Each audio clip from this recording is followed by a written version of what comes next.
Yo, Open Sports Mart. We got Rich, Adam, and the rest of the crew joining us, talking all things World Cup, baseball. Somebody else might get traded by the end of the night. Who knows what's going to happen? But boys, England can't win in Boston. There and was a pun at this. There was a pun if anyone listened to Sirius Radio this morning on that. And Paul Skeens can't win a freaking game. Come on, he's 0 Pound's 0-7 in his last 7 starts. Come on. Paul Skeens did come out with a Sheets menu item today. Yeah, he did. I didn't. But like I told you, man. I don't have a Sheets. Like I told you off the air, Dylan, when Skeens came out of the game, he was leading 4 of those games, and they were tied in one of them. And he's 0-7. So the bullpen, as I have said all season long, is horrible and blew those 5 games. Yeah, and there are some bad bullpens in 2026. I think Pittsburgh's one of them. The Reds bullpen's not great. Yankee bullpen's not great. I know we're a month and a half from the deadline, but seeing some of these teams that are bad, are there trades that you want to see? Are we living in a fantasy world or are we living in the reality world? Realistic trades that could happen to improve huge areas of your team. Oh boy, the whole game. My team or any team? Well, your team and any team. Jay, you can pop in whenever you're ready. I still think we're going to see Scooble go to either the Yankees or the Dodgers. Ooh. And on that note, we have our Dodgers guy there. Wearing is that a Metallica shirt or? You would be correct, sir. That is a Metallica and Justice for All shirt. Very good, Dylan. My dad's a hard. You can never mix up them M's. Hell no. Hells to the no. Rav, how you doing tonight, buddy? How's it going, gentlemen of the highest esteem? What's up there, Rav? Who walked in? I gotta admit it, I almost found myself rooting for West Virginia in the College World Series, man. I gotta admit, man, the John Denver thing after they won, that was cool, man. I gotta admit it. Well, they play Country Res now after the USA wins now too. I forgot there was a John Denver song. I've been listening to Country Boy at Orioles games for I don't know how long. They've been playing in the 7-inning stretch the whole life. So yeah, but I didn't even put 2 and 2 together. They used to play that at Rangers games in the 7th inning stretch, and then they went to Cotton Eye Joe. Gets the people a little more rowdy. I remember they changed it one opening day. They got tired because the song was getting older, right? And they changed it, and the people were just so angry they changed it back. So they won't let them change it. They have to play Country Boy in the 7th inning. Oh, that would be like if they quit playing Sweet Caroline in Boston. There'd be a mutiny at Fenway. Or in Wrigley if they stopped singing "Take Me Out to the Ball Game." Right. The guy can't even die. I mean, change it. That has been passed down for years. Yeah.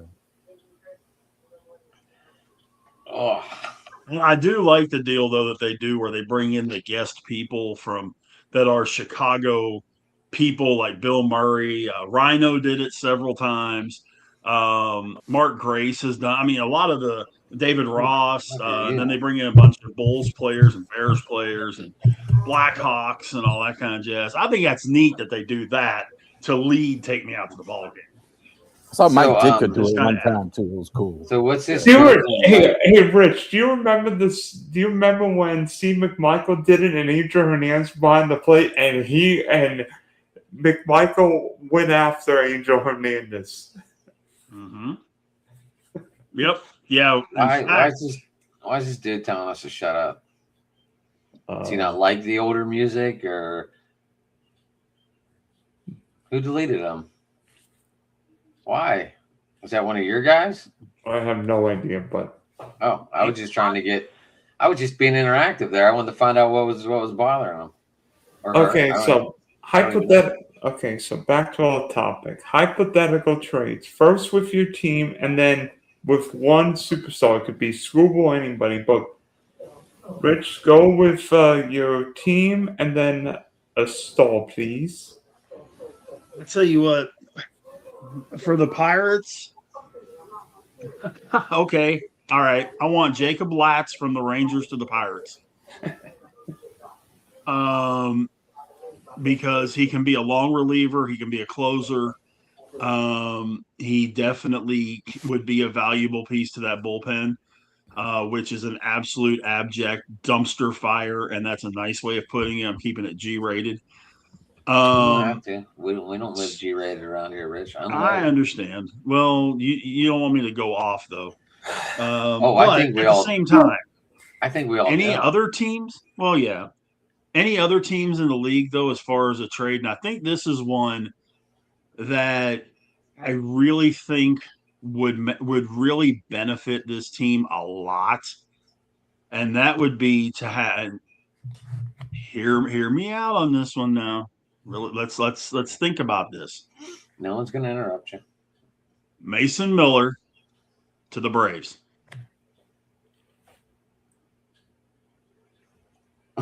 Jason, you thought long and hard on that one.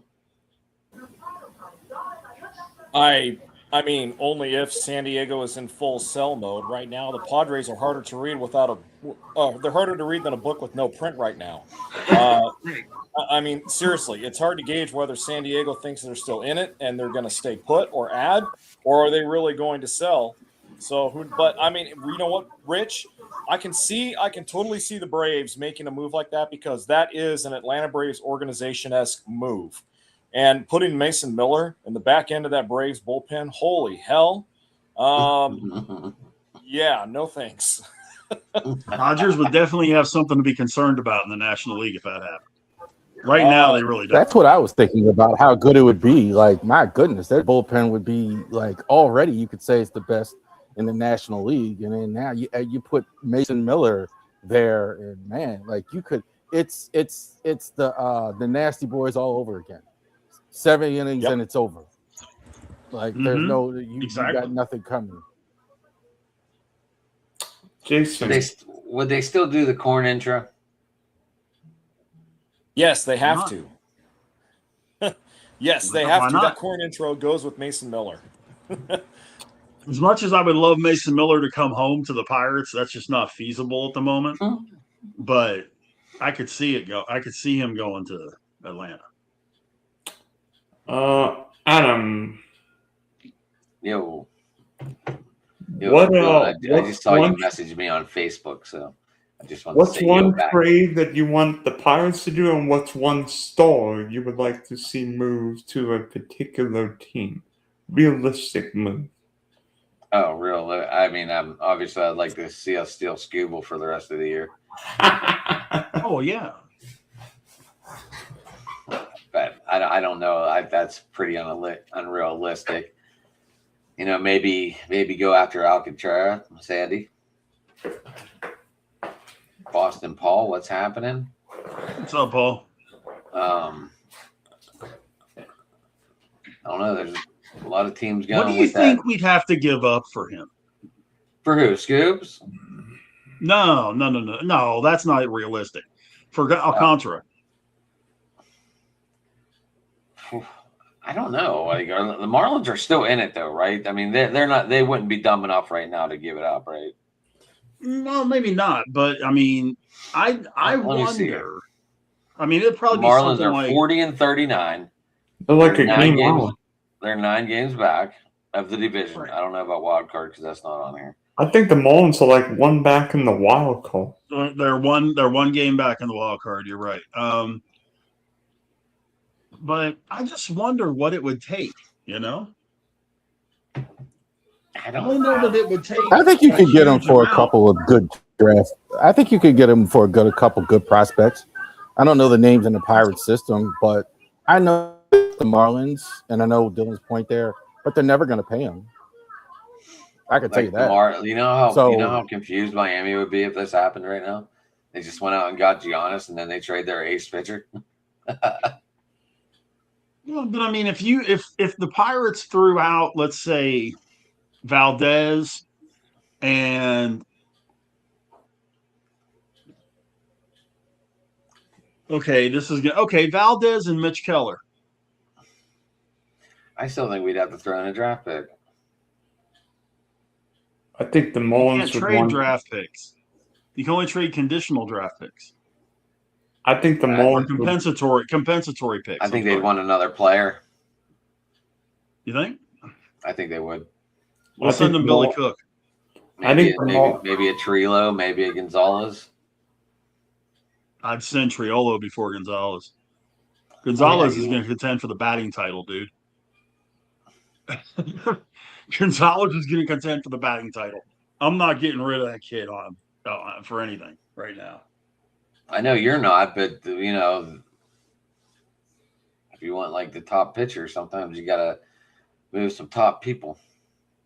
I get that, but using your two options, it's been nice, Jared. See you later. I mean, who knows? They might want O'Neal Cruz. No. No. Let's get out of here. I'm just saying. And then Adam, what's one star who you'd like to see move? I'd like to see Vlad Guerrero move. Ooh. That's a lot of years. I'm a little surprised he He's signed in good, I Toronto think. still. I think he needs. But a yeah, I change. agree with you. I mean, obviously, he Where doesn't would you need to see go to him Baltimore. going, Adam? Oh, Baltimore? No, he doesn't need to go to. They have a first baseman. And they Yeah, I was paid a going to lot say, of where money. would you see him going? Somewhere in the National League for sure. I'm sure Toronto would not want to deal with him as much. Let's rephrase that. Dodgers, you could put that on any player anywhere. The Dodgers, you know, DH him or whatever. The Dodgers or do some, Dodgers. Jason That's doesn't the seem too default moved. answer. Jason doesn't seem too moved by picking up Vlad Guerrero. I love Vlad Guerrero. He brings a lot of excitement and energy to the game, and obviously he's one of the top 10, 15 power hitters in the game.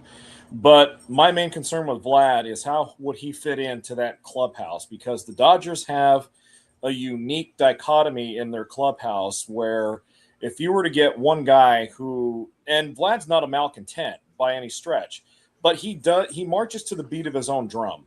And my concern with that would be, would that disrupt the so-called clubhouse harmony that the Dodgers seem to have right now? Because keep in mind, all of these guys that have come to the Dodgers, Freddie Freeman, Mookie Betts, Shohei Ohtani, they have all shelved their egos for the greater good of winning championships. And whatever Dave Roberts does, whether he throws Zen books at these guys or whether he forces them to watch Tony Robbins motivational videos, it works. These guys play as a team. They don't play for what's on the back of the jersey.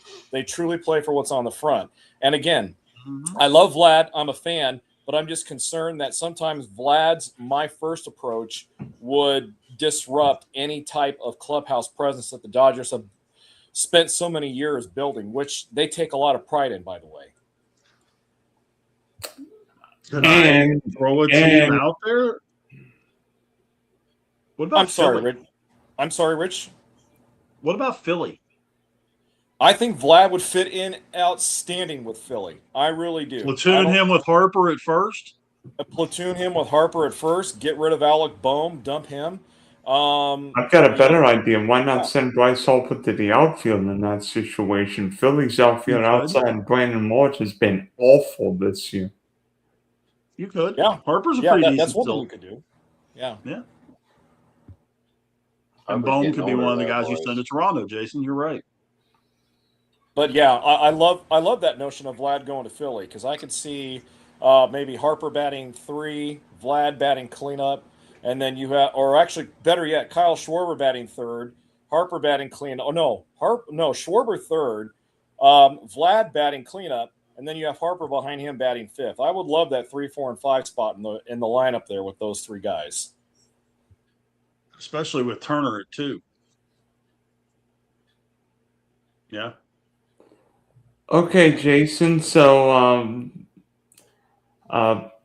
Dodgers probably don't need much, but I mean, maybe a reliever. But who knows when Edwin Diaz comes back? He might be the guy. But what's one trade you would like to see happen between now and August 3rd? for the Dodgers. No, and just in general.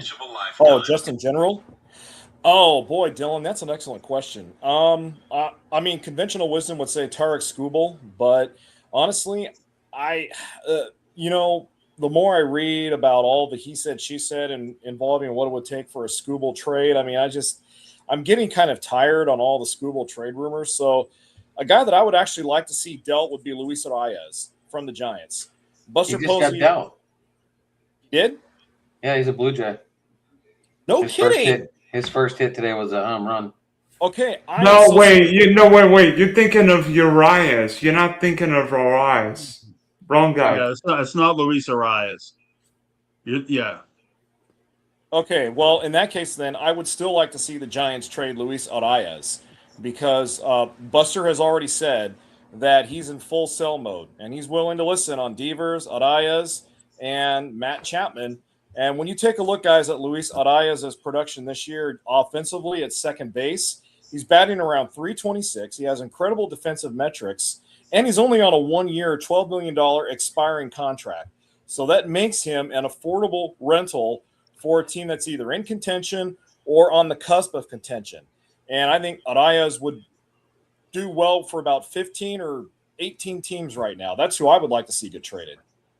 After the BS of last night, from what I've heard, and this is from a couple of reliable sources, there are talks for Arias to the Yankees for Jazz Chisholm. Oh, dude, make it happen. They want to get rid of him so bad. Yep. Make it happen. Make it happen, Buster. He's a better second baseman than Chisholm. He's a hell of a lot better hitter. Yep. And Jazz. Sabermetric guys, the sabermetric guys hate Arias. You can't he doesn't find hit home runs or drive in runs. Yeah, all he does is hit singles. Like there's something wrong with that, apparently. So there's apparently something wrong with hitting 330 and hitting singles all the time. Apparently there's a problem with that. And I guess. By the way, anyone go to New York today to tour the new stadium? They opened it to the public today. Oh yeah. By the way, did you guys see speaking of Devers, did you guys see what Devers did the other day where the Giants won the pinch runner and Devers like, no, I'm fine. And it's like, and I'm like, what is going on? Jason brought up earlier about playing for the name on the front of the jersey, not the back. That's a perfect example of the exact opposite. Devers is one of the slowest runners in baseball. Period. End of discussion. You could have put a pitcher out there, and it would have been faster than having Devers back. And you game's on the line. You need that run to score, and Devers isn't looking out for the team. He's looking out for himself. And yeah, they need to trade Devers to like the Yomahashi Carp or something like that. Send him to the Mexican. Trade him for Trevor Bauer. Send him to the Mexican League and trade him for Trevor Bauer. First of all, the fact that Bauer's not even in the league is kind of BS at this point. That's a whole nother. Right. I'm not going to go all the way there. But I don't have a problem with Devers wanting to play in the game and not come out. The manager's got to stand up to him, though, and take him out. That's what you got to do. That's on the manager. The player I'm not going to be mad. I know how you feel, but the player wants to play. That's not. I don't have beef with that. You're right. You should still take him out because he can't run. But besides the point, him wanting to play, that's a typical thing. Or a pitcher not wanting to come out. Why are we mad at the pitcher for not wanting to come out? Why are we mad at the guy for wanting to stay in the game? And I can't be too mad about that one. I think that's two different things. Devers staying in the game is a detriment to the game. The pitcher wanting to get that last out, especially if he, hasn't thrown 120 pitches or something like that. And doing the AJ Burnett thing, or who was the other one that did it? I'm forgetting who it was, but and told the manager, just stay back there. I got this. I want to say it was Max Scherzer, but I could be wrong. I see Mike Mussina do it a couple times. He used to scream at. I think that's different than a turtle wanting to run the bases in the ninth inning down a run. But that's just me. Rafael Devers and Roger Dorn have something in common. They don't want to leave first base. J.P. Crawford tonight in that Pirates Seattle game did that Olay bullshit bigger than anybody else I've seen since Major League. If you get a chance to watch it, you got to see it. Ground ball, and he goes, and it just went right past him. And that's kind of a shock because he's actually played some outstanding third base since Seattle decided to move him defensively. So go figure. Yeah, but he just. Oh, why are you not a Devers fan? Okay, Adam, open the door on that one, buddy. That's an unfair question. For a guy that's so productive, nobody likes him. I gotta ask him real quick. Yeah, I'm sorry. Go ahead, Rav. I'll wait. Go ahead. What were you saying? No, I was gonna say I see that one a lot with Devers, and he's a pretty productive guy for a guy that nobody likes. Like, I can't find too many people that are Devers fans. Even like ever since he got traded from Boston, you can't find too many people that like Devers. A lot of people don't like Barry Bonds either because he's not a people person. The reasons to not like Bonds start here and stretch to San Francisco. I don't know. Growing up as a kid, I read something the other day and it said like name your greatest hitter that you got to see. And growing up, we didn't have the internet. We had Commodore 64s and crap like that, and we didn't have real internet. And we had internet, but it wasn't like it is today. Now, do you feel some of these West Coast players got kind of passed over as like the greatest hitters to play the game? Like Tony Gwynn. Like, we know he's probably one of the best hitters in the game, but we didn't get to see him as much. So all we could do is read about him.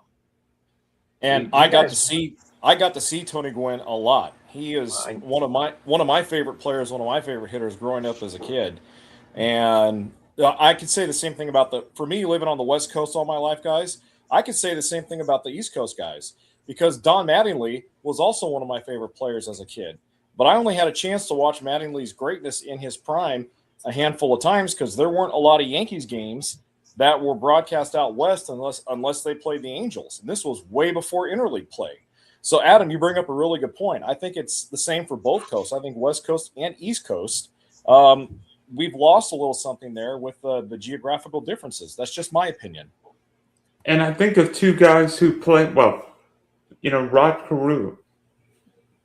Just such a great hitter. He won 7 AL batting titles, 3,000 hits with the Twins and Angels, and Paul Molitor. Anybody remember that 93 World Series? I don't think the Phillies got him out once. No, I think Paul Molitor batted 370 in that World Series, if I remember, 350 or 370. Paul Molitor and Rod Carew are two of the greatest underrated hitters in the Hall of Fame. The funny thing about that, you only remember Joe Carter. I remember Joe. Right, but that's all you really remember about that World Series. Yeah, that's true. Right. You don't remember the clutch hitting of Darren Dalton. You don't. And you don't remember. And the people banging on the glass in the hotel room. Lenny Dykstra looking like he's Barry Bonds in that World Series, hitting bombs. Yep. Yeah, that was absolutely love Lenny Dykstra as a player, man. Lenny Dykstra. You mentioned somebody there isn't anybody like right now in the league, Lenny Dykstra. Yeah. Boston Paul, if you want to jump on, we'll send you the link, buddy. When you talk about the East Coast and West Coast stuff, being in the middle of the country, I guess I was lucky. I got to see a lot of that stuff. Plus the fact that for me, the biggest name that would be that way is Ken Griffey Jr. I still say that's one of the top Seattle. 5 prettiest swings I have ever seen. He's right up there with guys like Rafael Palmeiro, Tony Gwynn, Will Clark. guys like that. But Very Will nice. Clark, Yeah, sweetest I mean- ever, bro. Will Clark So had a nice smooth. swing, but when I watched him when he played for the Rangers, Jay's he not didn't gonna even like have Will the Clark. prettiest swing on that team. That's the scary part. Josh Hamilton. If you ever got a chance to watch Josh Hamilton hit, oh my God. You talk about a no questions asked what if story. If he doesn't get involved with the drugs and have all that mess up oh my God. He's another one that we would be talking about as a all-time top 10 player. Do you feel he was Um, trying to be the? Do you feel he was trying to be the basketball Dennis Rodman in baseball? No, I think he was just trying to live up to all the hype. Everything that you read, everything that you saw, this guy was going to be the next coming of Babe Ruth or Willie Mays or Mickey Mantle. Did he have the talent to be that type of a player? Yes, but he didn't at 19. He didn't at 20. 19 or 20-year-old kid having all that pressure stacked on him, he cracked. That was with the And I'm Twins, glad right, it didn't Rich? happen now, or it probably would have Rays. cracked even worse, and he may have done something tragic. That was with the Twins, right, Rich? No, he was with Cincinnati. He started his career with Cincinnati, and then he got suspended. And when he came back, he was in Texas. He went to Anaheim. They traded him to the Angels after he started doing Josh Hamilton things. And the Rangers got rid of him. Plus, he couldn't stay healthy. He was getting hurt every time he turned around. The Rangers dumped him to the Angels.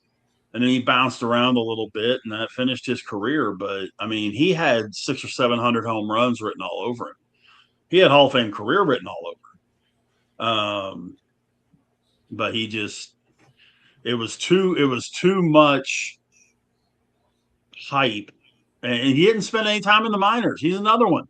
Didn't spend any time in the minors to get ready, to get himself acclimated to pro ball. And